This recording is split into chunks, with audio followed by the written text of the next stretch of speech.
Most people wake up every morning and borrow their thinking from yesterday. They repeat their actions, recycle their doubts, and wonder why nothing changes.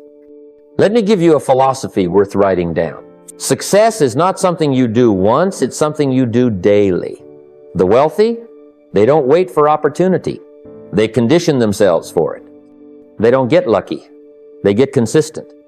See, the moment you understand that your habits are planting seeds, every single day, you start living differently.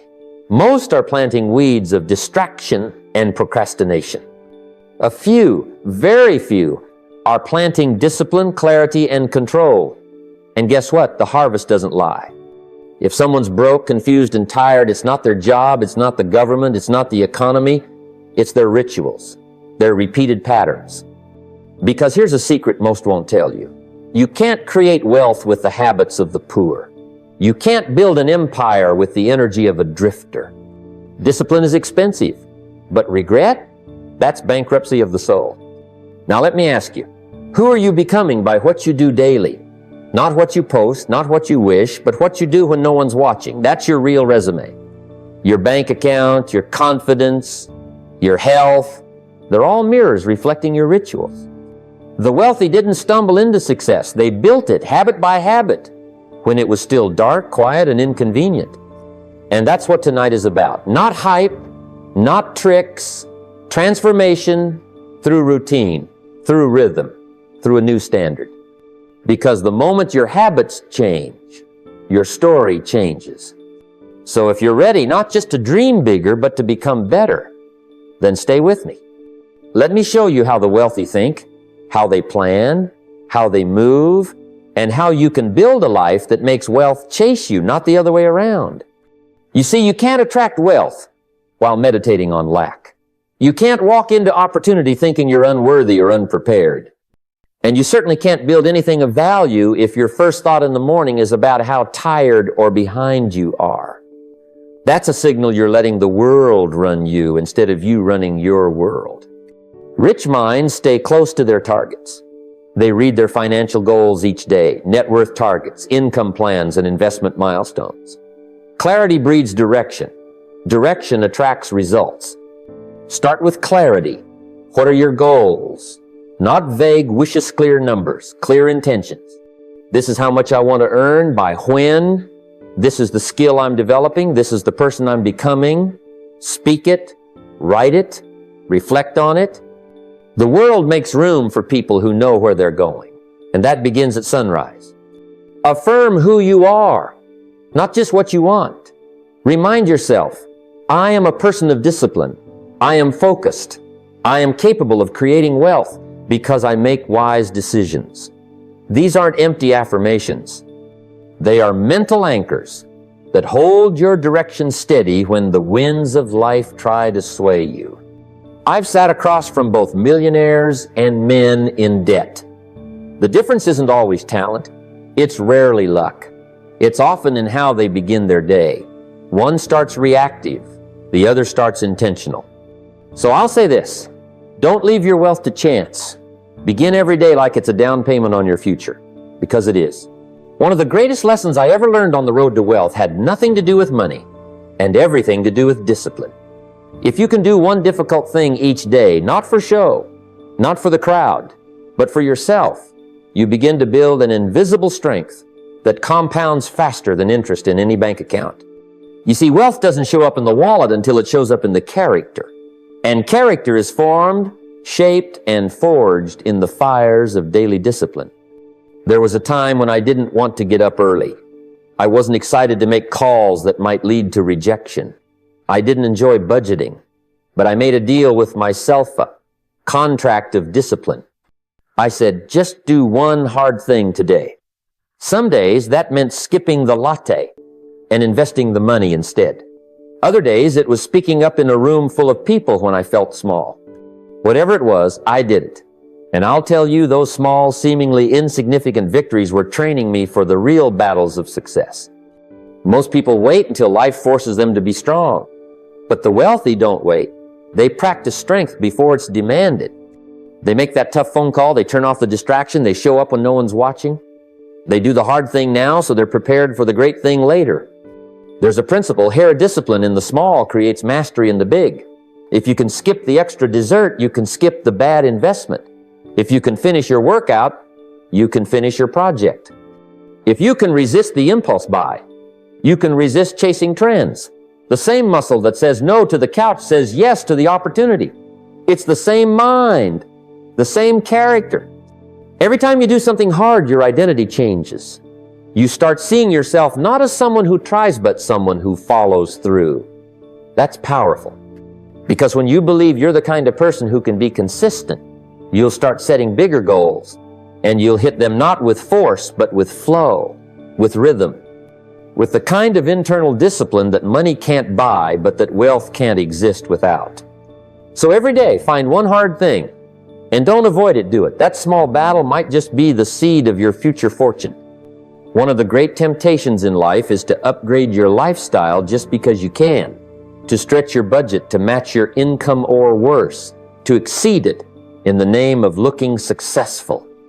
But here's what I've learned walking alongside some of the most financially successful individuals.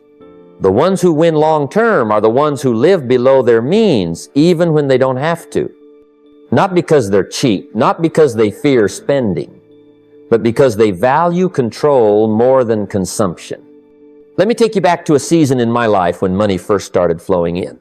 I was tempted to celebrate it loudly, to buy the car, upgrade the home, wear the watch. After all, hadn't I earned it? But I quickly realized something powerful. Every dollar I spent for appearance bought me applause from people who didn't matter and stole a little bit of freedom from my future. That's a bad trade. So I made a decision. I'd live like I was still building, even when I had built something. I'd stay lean, not out of scarcity, but out of strategy. See, wealthy people don't fall in love with lifestyle, they fall in love with leverage. And leverage is built when you have margin financial, emotional, and mental space that lets you move when others are stuck. If your lifestyle is heavy, it slows you down. If it's light, you can pivot, seize opportunities, and weather storms. I remember a young man who earned 6 figures and still lived paycheck to paycheck. Why? Because he was too busy proving his success to live wisely. His house was big, but his options were small. Meanwhile, another man earned less but kept his expenses low, invested the difference, and bought back his freedom year after year. One man was impressive. The other was free. Which would you rather be? Living below your means isn't about sacrifice, it's about sovereignty. It's saying, I own my life, I make the rules. And here's the truth. If you don't learn to master your money when you're earning a little, you'll be a slave to it when you're earning a lot. Because no income can outrun poor habits. But any income can become wealth in the hands of someone disciplined. So even when the money comes in, resist the urge to inflate your life. Choose margin, choose leverage, choose freedom.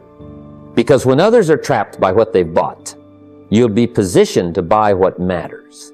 One of the greatest decisions I ever made was to stop leaving my growth to chance. Growth, real growth.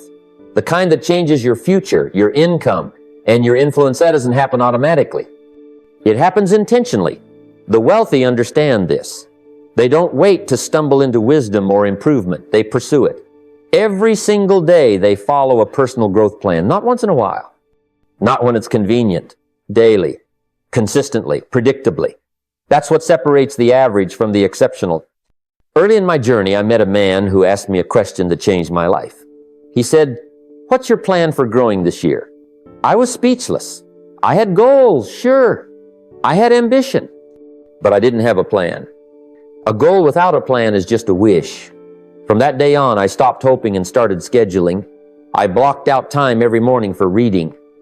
I chose the kind of books that stretched philosophy, business, biographies, wealth-building principles. Not entertainment, but education. I kept a journal to reflect on what I learned. I made appointments with wisdom. And something began to shift. I started thinking better, speaking clearer, deciding faster. As I grew, everything around me began to grow me business, my income, even my relationships. Because you don't get paid for time, you get paid for value. And value grows with personal growth. Wealthy people understand that their greatest asset is not their portfolio, it's their mind. They guard it. They invest in it. They feed it with intention. They surround themselves with mentorsalave or in books who challenge their thinking. They attend seminars not because they're desperate for motivation, but because they're committed to mastery. Every single day, they grow the mind that will grow the money. You can always tell who's on the path to wealth by what they do in their free time. Some scroll, others study, some waste hours, others invest them. And over time, the gap between those two kinds of people becomes a chasmone that's hard to cross if you've waited too long to build the bridge. If you want to become a person worthy of wealth, build a routine that builds you. Schedule your growth. Read intentionally. Reflect deeply. Listen wisely. Because when the mind expands, your world expands with it. And nothing compounds like consistent personal growth. That's how you Rizian purpose. I learned early that money responds best to a calm mind and a clear head. You see, wealthy people have learned a discipline that isn't taught in schools but is critical for building and keeping wealth. They don't let emotions control their decisions, especially when it comes to money. They understand that the marketplace doesn't care how you feel. It only responds to what you decide, what you build, and how wisely you act. So, if you let emotions run your wallet, your future may not like the direction it goes. There was a time when I thought a new purchase would fix a bad day. I thought spending could solve stress. I'd reward a rough week with a shiny thing I didn't need. But the truth is, emotional spending never truly solves anything. It only delays the solution and often creates another problem. That's how people get trapped buying with emotion, paying with regret. Wealthy people pause. They don't rush into major decisions. They take the emotion out and bring the principle in. Before buying something, they ask, does this serve my vision? Is this an investment or just an indulgence? And if it's not aligned with their long-term goals, they pass. Not because they're cheap, but because they're clear. Think of it this way. The poor react. The wealthy respond. There's a big difference. Reaction is automatic, unfiltered. Response is thoughtful, calculated. Emotional decisions are like grabbing a hot handle, painful and unnecessary. But the person who pauses, who breathes, who reflects, she avoids the burn. That's why self-awareness must be part of your daily habit. Take time to ask yourself, am I operating out of emotion or principle today? When tempted to spend, wait 24 hours. That single day of distance will often save you from making a decision that echoes for months or years. I knew a man who had a rule. He never made a financial decision on the same day he received exciting news or disappointing news. He understood that highs and lows blur your vision. He protected his clarity because he knew clarity protects your capital. Now, this isn't about becoming cold or robotic. It's about becoming wise. You still enjoy life, but you do it with your future in mind. The wealthy don't starve joy, they just don't feed dysfunction. They've trained themselves to live by values, not urges. And that training builds not only wealth, but peace. When I first started on the path to wealth, I had a mentor who told me, don't let a day teach you something and then let it walk off without leaving a note. I didn't understand it at the time, but I later realized the most successful people don't just keep diaries, they keep records. Financial journals, investment notes, daily observations, mindset shifts. They're documenting the formula because once you write it down, you can repeat it. And if you can repeat it, you can multiply it. Let me tell you about a habit I formed early. Every evening before bed, I'd sit down with a small notebook and write out two things, what I did well and what I would do differently. I didn't wait for the year to end to reflect. I did it every night. Some days I learned from mistakes I'd rather not repeat. Other days I captured strategies that helped me close a deal or strengthen a relationship. And over time, that notebook became more valuable than gold. Because in those pages were patterns.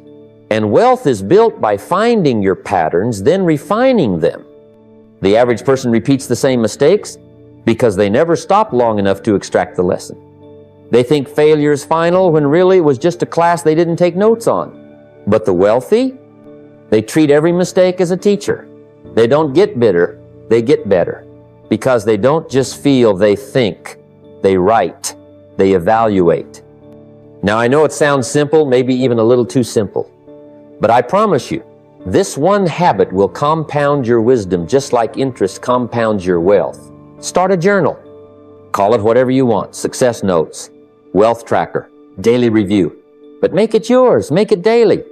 Don't trust your memory, trust your records. Because in the end, the future belongs to the person who is not only willing to learn, but willing to remember what they've learned.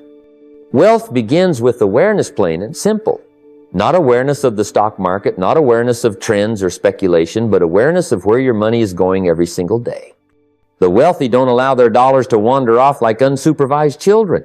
They give each dollar a name, a task, a destination, and they track it not once in a while, not when things get tight, but every single day. I remember in my early days, I asked a very wealthy man what the first step was to turning my finances around. I expected a complex investment strategy or some clever tax maneuver. But he looked me in the eye and said, "Track every penny." He told me, "Until you know where your money goes, you'll never know where it went, or worse, why it didn't stay." And so I did. I carried a small notepad in my pocket and recorded every expense, no matter how small. Coffee, gum, toll sit, all went in the book. And something incredible happened. I stopped spending without thinking. Because the moment you shine the light of attention on your habits, they start to shift. Most people drift into financial chaos, not because they're bad people, but because they're blind to their behaviors. They say, "I don't know where it all went." And that's the problem. The wealthy never have to ask that question. They already know. They check their books daily. They review their budget weekly. They don't wait until the end of the month to figure out what happened. They direct what's happening every single day. Let me give you a simple truth. Money doesn't disappear, it goes somewhere. The question is, did it go where you wanted it to go? Or did it go wherever your impulses led it? Wealth is not about how much you earn, it's about how well you manage what you already have. And management begins with measurement.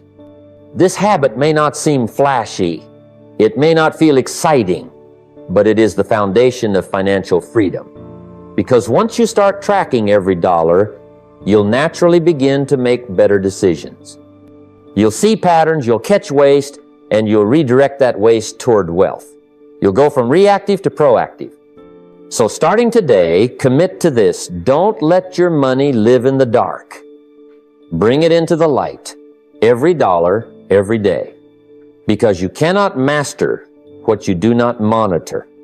If someone asked me where wealth truly begins, I'd point not to your wallet, but to your bookshelf.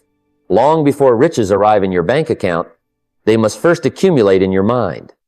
The wealthy understand this. They treat learning not as a luxury, but as a non-negotiable daily discipline. Just as they wouldn't skip brushing their teeth, they don't skip feeding their minds. Because they know the mind is the first vault where wealth is stored.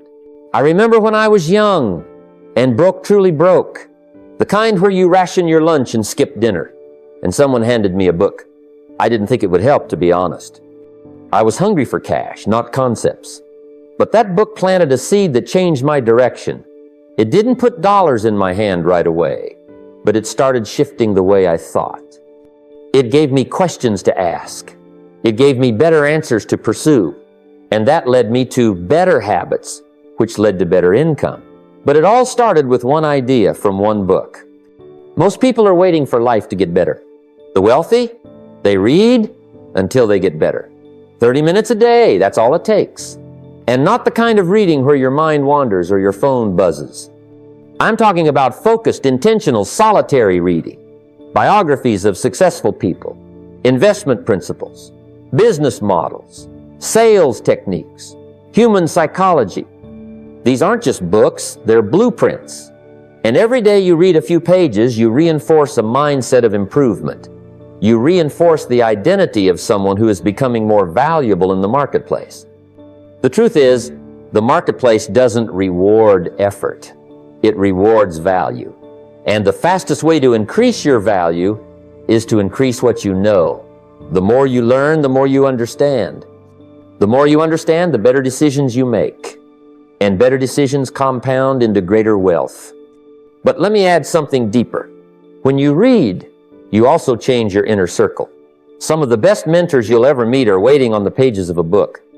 Men and women who built empires, made mistakes, rose again, and left their wisdom behind for you to pick up and carry forward.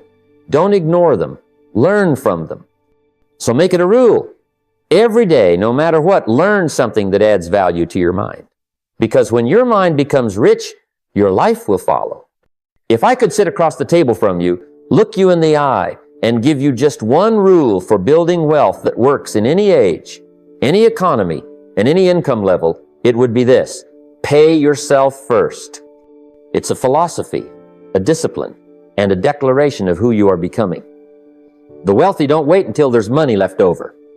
They take 10% off the top and put it where it will grow. And they do it before they buy the shoes, the gadgets, or even the groceries. When I first learned this principle, I thought it was impossible. 10%? I was barely getting by on 100. But that's the trick. If you can't set aside 10 out of 100, you won't set aside 10,000 out of 100,000. It's not about the amount. It's about the identity.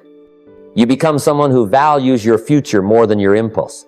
Someone who respects your potential more than your cravings. That's who wealth is drawn to. Let me tell you, in my early days, I didn't have a high income. But I had something more powerful than income. I had the decision to change. I started small. $10 saved out of every 100. Sometimes less, but never none. And I began to see that wealth is not a lottery ticket, it's a habit. A quiet habit, practiced when no one's looking. Not on social media, not at the car dealership, but in those daily decisions where discipline speaks louder than desire. And where did I put that 10%? I didn't bury it in a drawer. I studied where money grows: simple investments, compound interest, businesses with strong fundamentals. I didn't chase the hype. I learned to let money do what it does best: work while I sleep. Because if your money isn't working for you, you'll always be working for it. Now you might say, I'll start when I earn more. But here's the truth. You won't. The habit won't start, then it starts now. You train your character when it's tough. And that character earns you the right to manage more. So from this day forward, make it non-negotiable. Every dollar you earn, at least 10 cents goes into the future.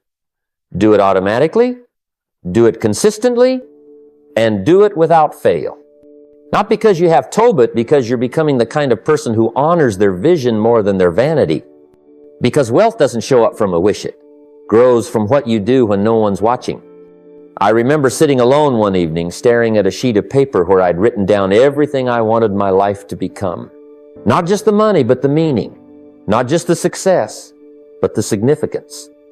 And in that moment, I understood something that wealthy people live by every single day. Your long-term vision must be louder than your short-term temptation. If not, you'll trade a lifetime of fulfillment for a moment of comfort. The wealthy don't just have goals, they revisit them. Not once a year, not when it's convenient, but daily. They carve out time to reconnect with their vision, the big picture, the reason behind the sacrifice. Whether it's a legacy for their children, financial independence, or the freedom to give generously, they keep that vision right where it needs to be, in front of their face and deep in their heart. Every morning they flip through their vision board or review the goals written on the wall, the mirror, or their journal. They don't just dream it, they discipline themselves with it. Because the world is noisy. The world will wave shiny things in your face. New cars, new clothes, new gadgets. But when you know what you're building, when you've got your eyes fixed on something enduring, you won't be moved by every little flash in the pan. I had to learn this the hard way. There was a time I let urgency override purpose. I'd buy things just to feel better, just to keep up, just to impress people who weren't paying attention. But none of it brought joy, only debt, only distraction. So I changed. I created rituals, daily moments of silence where I reminded myself who I wanted to become and why I started. Temptation doesn't vanish, but its power fades when you're guided by vision. A man who knows what he wants will endure what he must. And the wealthy? They've trained their emotions to serve their mission, not sabotage it. When they say no to the unnecessary, they're not depriving themselves, they're honoring their destiny. So I challenge you, take a few minutes each morning to see the life you're building. Speak it, write it, see it. Make your vision more familiar than your distractions. When you live with your eyes on the horizon, your feet will stay on the path. And every little temptation that once shouted for your attention will grow quiet because your future will speak louder. I remember early in my career, I was so focused on learning how to make a living that I nearly missed learning how to make a life. And life, as I found out, is built with people. Wealth isn't just numbers on a ledger. It's conversations, partnerships, trust, and shared ideas. If money is a seed, then relationships are the soil. You can't grow much in barren ground. That's why the wealthy make it a habit every single day to nurture high-value relationships. They understand that a network isn't a list of names, it's a living, breathing organism. It needs attention, it needs value, and it needs care. A quick message, a handwritten note, a thoughtful recommendation, an invitation to coffee's small gestures, done consistently, create bonds that open doors. I can trace nearly every major breakthrough in my life to a person. Not a program, not a website, not a product, but a person. Someone who believed, who advised, who introduced, who encouraged. The wealthy treat relationships like assets, because that's exactly what they are. And they don't just connect with others when they need something, they connect before they need anything. They invest first. They're interested before they're interesting. They give before they ask. It's a quiet daily discipline that pays off in compounding ways. And here's the key. They don't just build relationships for business, they build them for life. They understand that a person's value isn't just in their resume, it's in their character, their energy, their perspective. So they surround themselves with people who challenge them, who stretch their thinking, who don't just nod and agree, but who sharpen and refine. If you're the smartest person in your circle, you're not in a circle, you're in a cage. Now, sometimes people say, but I'm not naturally outgoing. You don't have to be. You just have to be intentional. A kind word, a useful article, a sincere question, these small actions make others feel seen, and when people feel seen, they remember and they respond. You don't have to wait for a big opportunity to meet the right people. Start right where you are. Build depth with those already in your life. Reach out with purpose, not pretense. The person you lift today might be the one who lifts you tomorrow. Because at the end of the day, wealth is built not just on what you know or even what you do, but on who you grow with. At the end of the day, when the noise settles and the world grows quiet, there's a sacred moment, waiting a moment that separates the reactive from the intentional, the drifting from the deliberate. It's the habit of reflection. The wealthy don't just fall into bed and collapse into sleep. No, they take a few precious minutes to review, to ask, how did I show up today? Did I make progress? Did I speak, think, and act like the person I'm aiming to become? See, most people are exhausted not because they did too much, but because they lived without clarity. They ran from task to task, answering messages, putting out fires, responding to other people's agendas. And then they wonder why they feel like nothing meaningful moved forward. But wealthy people, those building lives of purpose and prosperity, don't end their days in confusion. They end them with clarity. Reflection becomes a nightly ritual, a debrief between who they were and who they are becoming. And then comes the second part, planning tomorrow. Just 5 to 10 minutes. Not some grand strategy session, just a focus preview. They write down 3, maybe 5 key priorities. Not a to-do list a mile long, but the right tasks, the ones that matter. Because wealthy people understand that success doesn't show up by accident, it shows up by rehearsal. Like an athlete visualizing the game before the whistle blows. They walk into tomorrow having already seen the playbook. I used to think this was overkill until I tried it. I noticed the difference almost immediately. Instead of waking up wondering what to do, I woke up already knowing.